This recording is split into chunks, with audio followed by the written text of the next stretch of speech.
तुझं आता मन भरलं ग तुझं प्रेम भरलं ग तुझं आता मन भरलं ग तुझं गद्दारी करून तूच म्हणते गद्दार मला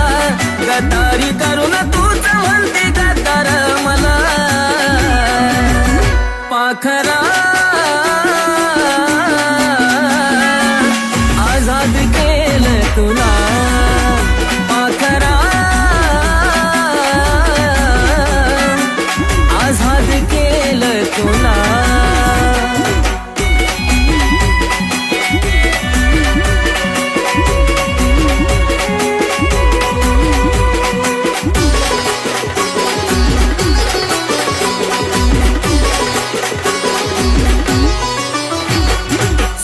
पायी ठेवलं नाता नव्हती तुझी इच्छा आता नवीन जीवनाला तुझ्या देतो मी शुभेच्छा